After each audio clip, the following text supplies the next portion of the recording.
एक नगर में एक धनवान साहूकार और उसकी पत्नी रहते थे।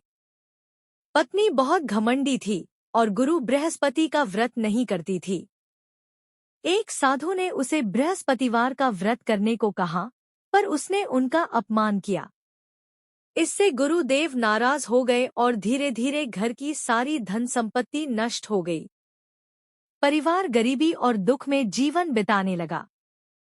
पीले वस्त्र, चने की दाल और केले से पूजा की गई।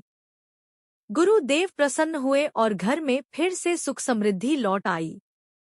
वह अपने नगर लौटा एक दिन लकड़हारा राजा के यहाँ भोज खाने पहुंचा। जैसे ही वह भोजन करने बैठा, तभी एक चिड़िया ने रानी का हार उठाकर खूंटी पर टांग दिया। परंतु किसी ने यह नहीं देखा। राजा ने लकड़हारे को चोर समझ लिया और उसे जेल में बंद कर दिया। जेल में बैठा लकड़हारा सोचने लगा, न जाने किस जन्म के पाप कर्म के कारण मुझे यह दुख मिला है। उसी समय एक साधु महाराज प्रकट हुए और बोले, तुमने आज बृहस्पतिवार व्रत की कथा नहीं कही, इसी कारण तुम्हें यह दुख प्राप्त हुआ है।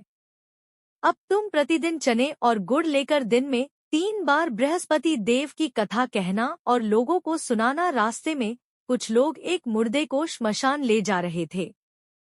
लकड़हारे ने उन्हें रोककर बृहस्पति देव की कथा सुनाई। कथा समाप्त होते ही वह मुर्दा उठकर बैठ गया। यह देखकर सभी लोग आश्चर्यचकित रह गए। इसके बाद वह एक खेत में पहुंचा, जहां एक किसान हल चला रहा था। किसान के पेट में बहुत दर्द था। लकड़हारे ने उसे भी बृहस्पति देव की कथा सुनाई। कथा सुनते ही किसान का पेट दर्द ठीक हो गया। फिर वह आगे बढ़ा। रास्ते में एक घर में बहुत भीड़ लगी थी। वहां एक बालक बहुत बीमार पड़ा था। लकड़हारे ने वहां भी बृहस्पति देव की कथा सुनाई। कथा समाप्त होते ही वह बीमार लड़का उठकर खड़ा हो गया। एक ब्राह्मण देवता की पुत्री श्रद्धा से बृहस्पतिवार व्रत करती थी। उसके व्रत और पूजा के प्रभाव से घर में बहुत धन समृद्धि थी। विवाह के बाद जब वह ससुराल चली गई, तब घर में गरीबी आ गई।